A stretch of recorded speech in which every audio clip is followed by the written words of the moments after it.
Bonjour et bienvenue sur Kansei. C'est avec grand plaisir que nous sommes reçus aujourd'hui par Jean Alain, propriétaire, comme il dit, d'une cabane dans la forêt. Son architecte est un de nos architectes favoris puisqu'il est habitué chez Kansei à nous présenter de beaux ouvrages. Il est non seulement architecte et aussi peintre, on va le voir. Il nous présente son projet dans une petite région, pas très loin, avec un petit indice ici de notre Toulouse favori. Voilà, je vous invite à prendre du plaisir à découvrir ce projet.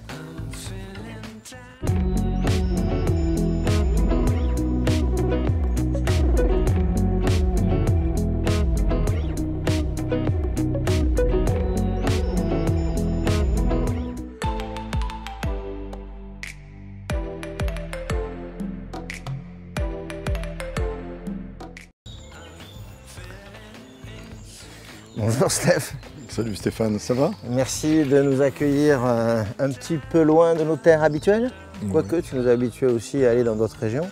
Donc là, Steph, un projet d'une famille et du coup, un des membres te propose un projet, c'est ça? Voilà.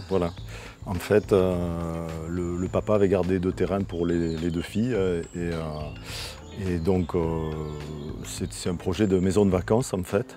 On est à Cabreton et dans un écrin en fait de verdure en plein milieu d'une zone pavillonnaire où il y a... J'ai donné que cet indice, attention. Ah pardon. Il n'y a pas tant de verdure. Ah d'accord, bon. J'ai tout livré. Bon, ben, leur demande initiale, c'est quoi? C'est carte blanche puisque tu es l'architecte de la famille ou bien il y a un cahier des charges? C'était une maison de vacances, essayer de ne pas être trop généreux et de tenir un peu les choses et de profiter de ce paysage un peu introverti, mais on a réussi, je pense, à garder quelque chose d'aérien, d'aéré et qui dialogue beaucoup avec la nature. Donc là, tu commences le rythme de ces bardages bois. On se pose, ici c'est le terrain où on arrive communément en voiture, on gare les voitures et puis on peut ranger le matériel, les planches de surf, tout ça, se rincer. Autre indice. Voilà. Et donc ça c'est le chemin paisible pour rejoindre le havre de paix, c'est ça? Voilà, la maison. Et bon, c'est une donc maison là c'est waouh. C'est une maison de vacances essentiellement pour la famille. Voilà. Donc là, le principe de construction, c'est quoi? Tout est en charpente métallique? Comment tu fonctionnes? Voilà, charpente métallique. On est sur pilotis parce que la zone est inondable. Zone inondable, là? Oui. Donc dans le cahier des charges du permis, tu es obligé de surélever la maison. Enfin, j'ai une cote qui est donnée.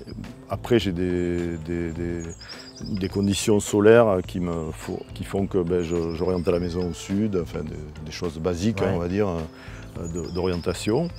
Et puis pour profiter de la verdure, du terrain, derrière il y a un petit canal qui passe, des choses en place. Et donc le pilotis, c'est une pratique que tu utilises assez souvent?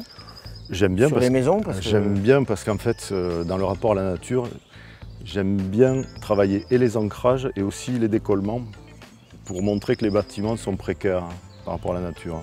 C'est une espèce de politesse sur la nature en fait, où on ne s'ancre pas très fortement, on vient juste se poser délicatement. Voilà, et en plus on a ici une large coursive en fait qui te permet de faire vraiment une vie inter-extérieure. Voilà, c'est autant l'accueil que la terrasse, c'est l'autre espace de vie, la continuité du séjour. Le fait qu'il y ait une grande transparence de ce bâtiment et qu'elle soit sur les côtés ou même dessus, est-ce que tu as une contrainte technique importante d'un point de vue climatique ou tu le gères simplement avec les circulations d'air En fait, voilà, c'est surtout des circulations d'air, d'aération, des terrasses fraîches, donc avec notre balcon sur la nature, là, qu'on verra plus tard. Ici, un espace quotidien en fait, d'arrivée, de plaisir. On arrive vraiment au cœur de la famille et de l'espace de vie en fait, qui est central. Les enfants d'un côté, les parents, leur intimité à chacun et l'espace pour se retrouver au milieu. Tu vas nous présenter, j'imagine que le client te parle le encore. propriétaire, si tu nous as mais oui, ici, oui. On est devenus amis depuis. Salut Jean-Alain, merci. Salut merci Stéphane. de ton accueil. Salut. Stéphane et Stéphane. Et yes. Mais oui, c'est ce qu'on se disait, c'est que le fait de connaître la famille et de pouvoir faire plusieurs projets avec, c'est un avantage ou un inconvénient, Jean-Alain? Question piège. Alors, en l'occurrence, ça a été un gros avantage. Bon, après, on a eu la chance d'être sur ce terrain, d'avoir un terrain qui était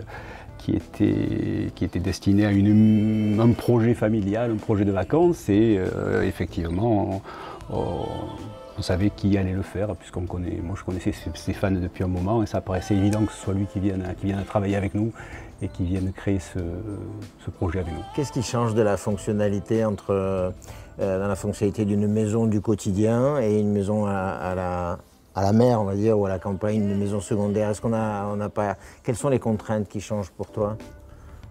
Ici, il faut que ce soit quelque chose où tout le monde puisse se rencontrer, partager un lieu de vie, qu'il n'y ait pas de contraintes comme une maison de ville. Ici, il faut partager tout. On l'a conçu dans une perspective de vacances et d'été, et on se rend compte que c'est devenu une maison de toute saison maintenant, mais qui effectivement, d'un concept d'été, est devenu une maison de toute saison et qui est très très facile à vivre. Tous les deux, vous avez fait un choix commun, partagé, qui me paraît très émouvant, parce que c'est assez rare.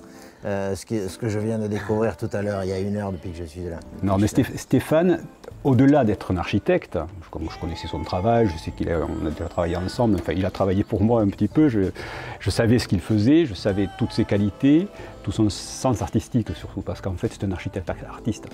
C'est pas qu'un architecte, c'est un architecte artiste, et presque je dirais plus artiste qu'architecte, à mon sens. Et donc effectivement, dans cette maison, il y a un mur, il n'y a qu'un mur. Il n'y a qu'un mur et il fallait mettre quelque chose sur ce mur. Et puis ça fait un petit moment que j'y pense et c'est devenu une évidence à force de réfléchir qu'il fallait que ce soit Stéphane qui mette quelque chose dessus.